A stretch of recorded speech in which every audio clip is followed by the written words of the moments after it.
The gangway connecting Terminal C to American Airlines, Flight 123, a Boeing 737, was a stuffy, cramped metal tunnel about to depart Atlanta for Washington, D.C. Outside, Hartsfield-Jackson Atlanta International Airport was bustling with mid-morning activity, but inside the gangway, the air was thick with an unusual and tense event. Special Agent Maya Jackson, a trim, sharp-faced African-American woman in her mid-30s, was taking the final steps to board the plane. She was dressed in formal business attire, black slacks, a cream silk blouse, and a blazer, appropriate for an important business trip.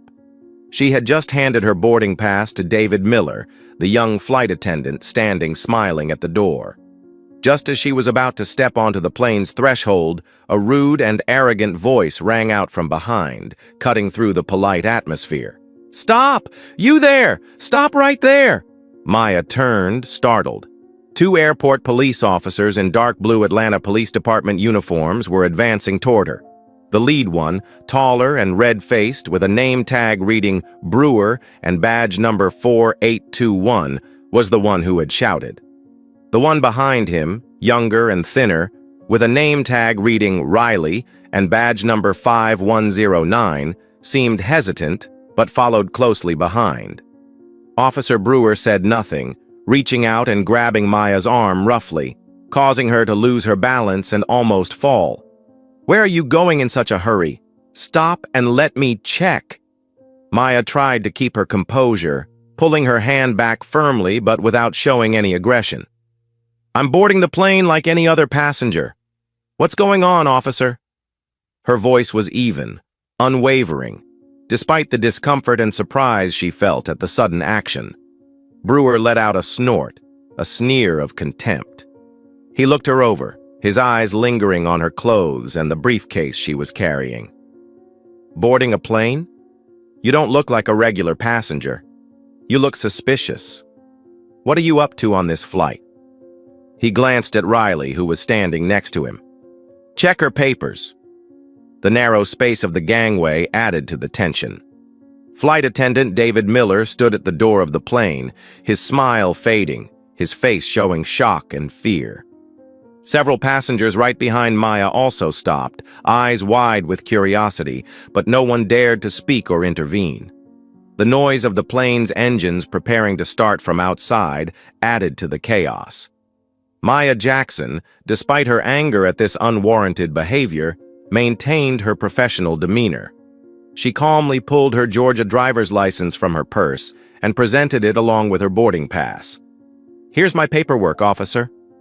Brewer snatched it away, glanced at it disdainfully, and tossed it back into Maya's hand as if it were worthless. "What does a driver's license say?" he growled. "You look suspicious, I told you." He moved closer, his tone turning blatantly racist. "You look like you got a lot of dirty money, huh? We see people like you all the time at this airport. Don't think you can fool us just because you're wearing a nice suit." Maya took a deep breath, trying to control her anger. "Officer Brewer," she said, her voice stern and clear, "what you just said is completely discriminatory and slanderous. I demand that you give me a specific and valid reason why I am being stopped and questioned like this. Otherwise, this is clearly harassment." Brewer's calm, his knowledge of the law, and his use of his name and badge seemed to irritate him even more. He took it as a direct challenge to his authority and ego. His face was red with anger. "Chasing the police? Dare to accuse me of harassment? Fine." He turned sharply to Riley, who was standing behind him. "Riley, handcuff her now for resisting an officer. Take her to the station where she'll learn the meaning of courtesy." Riley flinched at the sudden command.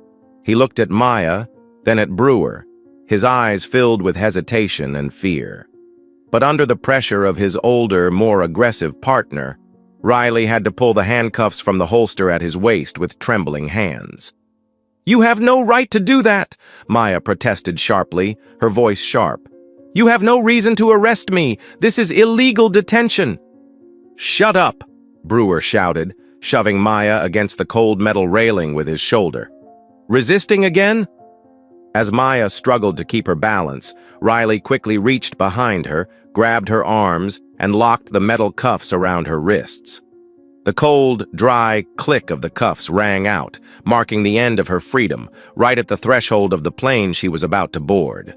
The cold, painful sensation of the metal cutting into her flesh spread throughout Maya. But the humiliation and anger were even greater. Handcuffed without reason, insulted with racist words, in front of so many people, in a public place, by the very people whose job it was to protect the law. Brewer's triumphant, gloating expression as she was restrained only fueled her anger. Beside him, Riley, pale-faced, avoided her gaze, clearly knowing he had done something wrong but not having the courage to stop her. Flight attendant David Miller and the passengers standing nearby were completely stunned, shocked by the scene that had unfolded so quickly and so brutally. No one dared to speak. An eerie silence fell over the gangway. Maya Jackson's life as an FBI agent had trained her to stay calm and think clearly, even in the most dangerous and stressful situations. Now, even though she was on the defensive, handcuffed, and facing a blatant abuse of power, her brain was still working at full capacity, going into information gathering and analysis mode. She recalled the entire sequence from the moment she arrived at Gate C-12. She had checked in like any other passenger. The gate agent, Sarah Chen, a young woman of Asian descent, had checked her ticket with professionalism. She had been one of the last passengers in line to board, having lingered for a few minutes to finish an important work call, a call made discreetly on a Bluetooth headset, without causing any noise or attention. Perhaps it was then, as she stood alone and focused on her phone, that Officers Brewer and Riley, who were patrolling nearby, noticed her. The stereotype of a well-dressed black woman, alone, looking confident and busy, may have occurred to Brewer's narrow-minded mind. He had whispered something to Riley, his eyes glancing at her suspiciously. Maya had sensed the look but had not paid much attention, assuming it was just the usual airport police vigilance. But no. Brewer had clearly done it on purpose. He and Riley had deliberately waited until she was almost on the plane before attempting to stop her.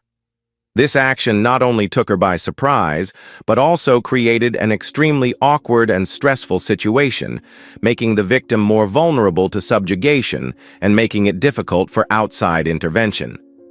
Gate employee Sarah Chen, who had undoubtedly seen the whole thing from the beginning, was clearly frightened and reluctant to do anything when she saw the police acting so aggressively. Now, being escorted back down the ramp by Brewer and Riley and out into the crowded waiting area, Maya did not panic or attempt to resist in vain. That would only make things worse and put her in danger. Instead, she focused on remembering every detail that could be used as evidence later. She quickly located at least 2 dome-shaped security cameras in the ceiling of the gate area and another camera that could see into the gangway area. These would be important visual evidence.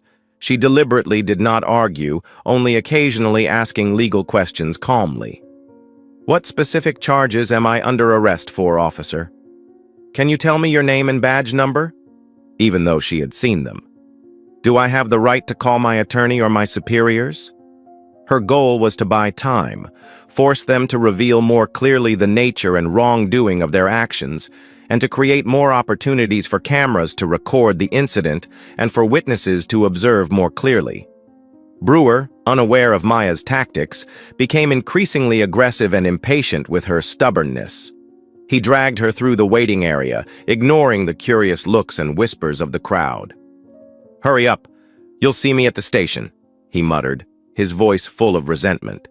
He clearly intended to take her out of the security area to a more private place like the airport police office to continue handling. Maya could see that things were getting worse. If she were removed from this public space, it would be much harder to communicate and seek help. She couldn't let that happen. She had evidence of a series of serious misconduct by these 2 officers: racism, abuse of power, illegal detention right before boarding a plane. It was time to turn things around. It was time for them to know who they were messing with. As officers Brewer and Riley tried to move Maya faster through the crowded waiting area toward the employee exit, Maya suddenly stopped. She planted her feet firmly on the floor, causing the two officers dragging her to stop in their tracks. "I need to make a phone call," Maya said, her voice not loud but firm and clear enough to attract the attention of those around her, who were watching the incident with curiosity and concern. Brewer turned back, his face twisted in annoyance. "Calling again? Are you deaf? I said no calls. Hurry up before I resort to more drastic measures." He raised his fist threateningly. Maya was unfazed by the threat. She looked directly into Brewer's angry eyes. "I am authorized to make a phone call after being arrested, and I need to call my superiors immediately. This is urgent." "What superior?" Brewer sneered. "Stop fooling around. Your superior can't save you." He ignored Maya's request and gestured for Riley to continue pushing her. "Go!" Riley, still pale with fear, was about to push Maya in the back. It was then that Maya decided to act.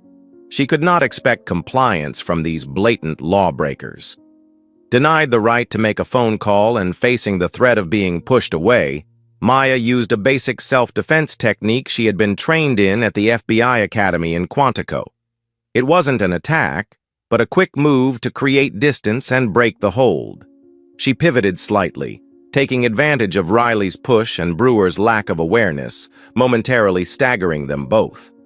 At that moment of maximum attention, Maya raised her head, her voice resounding loudly and powerfully, drowning out the noise of the airport. "I am Special Agent Maya Jackson, Depository 735-8 of the Federal Bureau of Investigation, FBI. You have just committed an illegal detention of a federal agent in the act of duty." The statement went off like a bomb in the middle of the waiting area. All sound seemed to stop. All eyes turned to Maya. Officers Mark Brewer and Chris Riley stood frozen, eyes wide, mouths wide open. The look of aggression, arrogance, and anger on Brewer's face vanished in an instant, replaced by an expression of utter horror, disbelief, and indescribable fear. Riley nearly collapsed to the floor, his whole body shaking violently, his face as white as death. "FBI? Special Agent? Number 7358? On duty?" Those words drilled into their panicked minds. The black woman they had just cursed, slandered, handcuffed, and was about to drag back to the police station was an FBI agent? Someone with power and authority far beyond their own? No, this couldn't be true. She was definitely making up a story to get away with it. "FBI?" Brewer stammered, his voice shaking and losing all authority. What are you talking about? No way, you're lying. Where did you get—" But his words were cut short by Maya's next move. Even though her hands were still cuffed behind her back, she leaned over, revealing a shiny metal ID card that had been hidden discreetly inside her vest, an official FBI ID with her photo, name, and badge number. The light from the overhead light reflected off the metal, striking Brewer and Riley with undeniable confirmation. It was the moment when all the last skepticism evaporated, leaving only absolute terror. They had made a terrible mistake, an irreparable mistake. They had messed with the FBI. "Oh my God, Mark," Riley whispered, his voice cracking with fear. We're dead. What the hell have we done?" The harsh truth completely knocked the two policemen down. They began to panic, apologizing profusely, their words incoherent, full of fear and despair. "Sir, Agent, I'm sorry. We're so sorry." Brewer hurriedly searched for the key in his pocket, trembling as he tried to open the handcuffs that were locking Maya's hands. "We didn't know. We really didn't know. This is just a misunderstanding, a serious misunderstanding. Please forgive us. We're young. Please don't—" Riley chimed in, almost in tears. "Yes, Agent, please forgive us. We apologize 1,000 times. We'll do anything you want. Please, ... The reversal was swift and dramatic. The hunters had become the prey. The abusers of power were now trembling and begging for forgiveness from their victims. "Stand still! Don't move!" Maya Jackson's voice rang out, sharp and authoritative, cutting through the officer's frantic pleas and frantic movements. Even as Brewer shakily unclasped the handcuffs from her wrists, her command still caused them to stop everything immediately, standing still like children caught in the act. "Status quo," Maya ordered, rubbing her red wrists. "No one leaves this place until your superiors and my men are here." She glanced around, seeing gate agent Sarah Chen and flight attendant David Miller still standing there, their faces pale with shock. The surrounding passengers were also dead silent, not daring to make a sound, just watching this unbelievable scene unfold. Maya turned to Sarah Chen, who was standing closest. "Gatekeeper," she said, her voice less tense but still serious. "Please use your intercom or radio and contact the airport police supervisor on duty immediately. Report a serious incident at Gate C-12 involving Officers Brewer and Riley. Request his immediate attendance." Sarah Chen was startled, stammered, "Yes, yes, sir," and then hurriedly turned back to the counter to carry out the request. Next, Maya pulled out her cell phone. She quickly dialed a familiar number. "Evans," she said as soon as the other end answered, needing no introduction. "This is Jackson, at ATL, Gate C-12. Incident: unlawful arrest by 2 APD officers, Brewer, 4821, and Riley, 5109. Situation under control. Need you and backup immediately. Also notify APDIA." On the other end of the line, ASAC Robert Evans, Maya's superior at the FBI Atlanta field office, was clearly shocked but responded extremely quickly. "Yes, Jackson, we're on our way." A few minutes later, Sergeant Thompson, a middle-aged man with graying hair and a thick mustache, rushed to the scene. He was Brewer and Riley's immediate supervisor for the day. He looked puzzled and annoyed at the urgent call. "What the hell is going on here, Brewer, Riley?" Thompson shouted as he saw his 2 subordinates standing cowering, their faces ashen, beside a black woman who was looking at them with cold eyes, and the crowd murmuring. Brewer and Riley stammered in an attempt to explain, their voices filled with fear, trying to blame it on a misunderstanding, that they were just doing their duty, that the woman looked suspicious. But Maya cut through their feeble excuses. She took a step forward, looking Sergeant Thompson straight in the eye. "Sergeant Thompson, I am Special Agent Maya Jackson, Federal Bureau of Investigation." She flashed her FBI badge at him. "2 of your officers have just stopped me without cause, used racial slurs, and illegally arrested and handcuffed me on the boarding bridge without any justifiable cause, preventing me from performing my duties." Sergeant Thompson froze when he heard the words FBI and saw the powerful federal identification card. He looked at Maya, then at his 2 trembling subordinates. His face went from red to pale. He knew he was facing a very serious case, a scandal that could affect his entire career. Almost at the same time, ASAC Robert Evans and about 3 to 4 other FBI agents in plain clothes, moving quickly and professionally, arrived. Their presence added more weight to the situation. ASAC Evans went straight to Maya. "Jackson, are you okay?" "I'm fine, Evans," Maya replied, then turned to point at Brewer and Riley. "These are the 2 officers who caused the incident." ASAC Evans didn't waste time. He turned to Sergeant Thompson, who was still in shock. "Sergeant," Evans's voice was cold and authoritative, "I am ordering you to place these 2 officers on immediate administrative leave. They are required to surrender their weapons, badges, and communications devices to our custody, pending the outcome of the investigation." Sergeant Thompson, though confused and angry with his 2 subordinates, knew that he could not refuse a request from a high-ranking FBI official in this situation. He gritted his teeth and ordered Brewer and Riley, "Do you hear me? Hand over your weapons and badges now." As FBI agents, airport employees, and passengers looked on, Brewer and Riley shakily removed their guns, radios, and APD badges from their chests. It was a humiliating moment that marked the abrupt and ignominious end to their police careers. Maya Jackson, now in full control of the situation, quickly coordinated with ASAC Evans and Sergeant Thompson. She ordered the area to be secured, and no one would be allowed to erase traces or interfere with the evidence collection process. She directed the initial collection of information from key witnesses such as Sarah Chen and David Miller. Most importantly, she asked Sergeant Thompson to ensure that the data from all relevant security cameras was sealed and carefully protected for the investigation.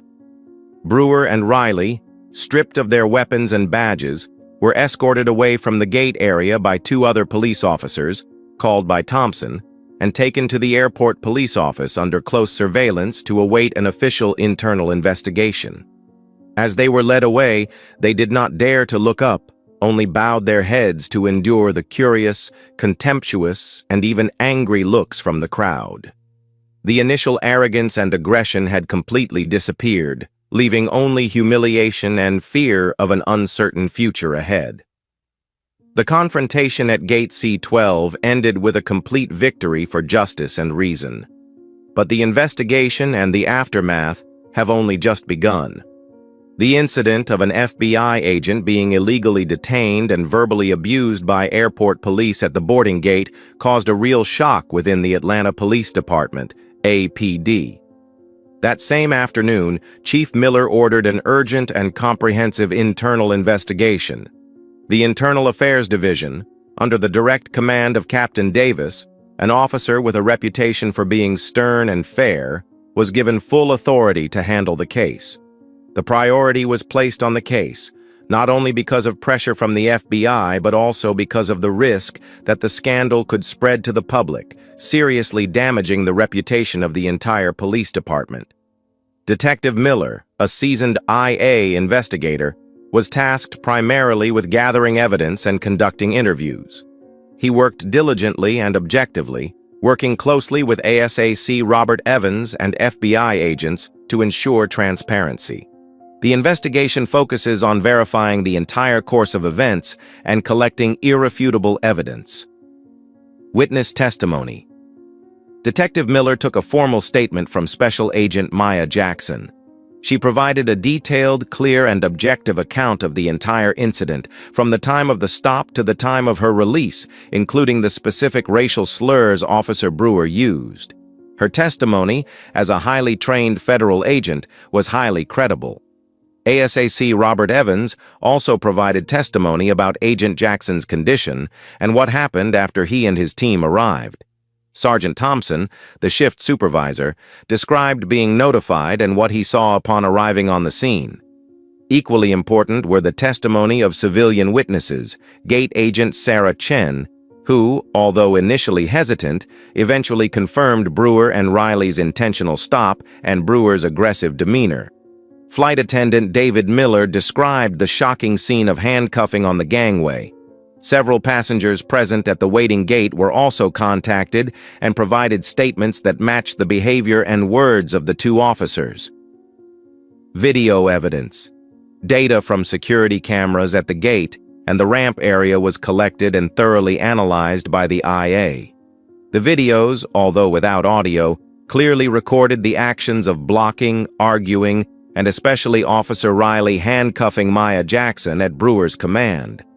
The images from the cameras clearly show Brewer's aggression and Riley's fear and hesitation, as well as the shocked reactions of the bystanders. Interviewing two officers, Mark Brewer and Chris Riley, were summoned by the IA for separate interviews. Faced with internal investigators and the initial evidence, their reactions were quite different. Mark Brewer, perhaps sensing his own weakness, initially attempted to deny the charges. He blamed Agent Jackson for initiating the attack, for being uncooperative, and for being hostile. He denied using racial slurs, saying they were uttered in a moment of stress and misunderstanding. He even attempted to shift some of the blame to Riley, saying that Riley had overreacted. However, Brewer's evasiveness and lack of evidence were not convincing to seasoned IA investigators. Chris Riley, on the other hand, was more subdued and cooperative. Facing the threat of losing his job and possibly other legal consequences, and feeling abandoned by Brewer, Riley decided to tell the whole truth during a second interview. He admitted that he had no legitimate reason to stop Agent Jackson and that Brewer had acted out of personal prejudice. Riley confirmed that Brewer had used racial slurs and that it was Brewer who had ordered Agent Jackson to be handcuffed when she questioned his legal basis. Riley expressed remorse for his actions and admitted that he was too afraid of Brewer to intervene. Riley's testimony became a key piece of evidence, strengthening the case against Brewer and confirming his own complicity. Records check. IA also reviewed both of their previous work records. They found that Brewer had been the subject of several complaints from other passengers about his arrogant and inappropriate behavior, but that these previous incidents had gone unanswered due to lack of evidence or because they had been overlooked by superiors. This suggested that Brewer's behavior was not a spontaneous act, but rather a pattern of behavior. Riley had no previous serious problems.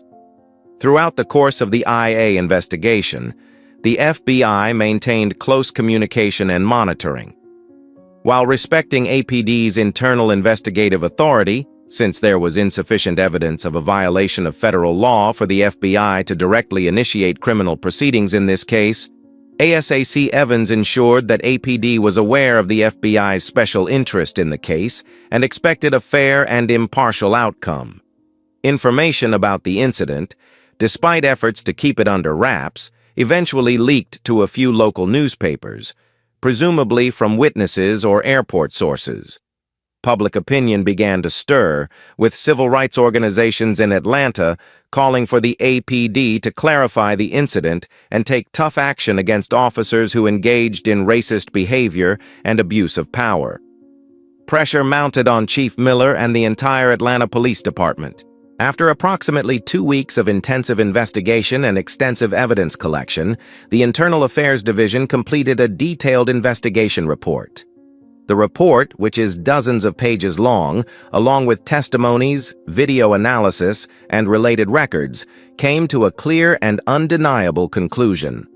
Officer Mark Brewer and Officer Chris Riley had seriously violated a series of rules, regulations, and ethical standards of the Atlanta Police Department. The violations included abuse of authority and position, unlawfully stopping and arresting citizens, using offensive and discriminatory language, and unprofessional conduct that seriously affected the image and reputation of the police force. Based on the seriousness of the violations and the negative consequences caused, the Internal Affairs Department has made the highest disciplinary recommendation: termination of employment, i.e., immediate dismissal, for both Mark Brewer and Chris Riley.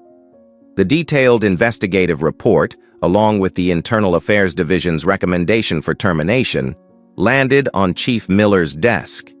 He spent the afternoon reading every page, reviewing video evidence, and weighing every aspect of the case. It was a difficult decision. Firing 2 officers at once was not a simple matter and would have caused a backlash within the force.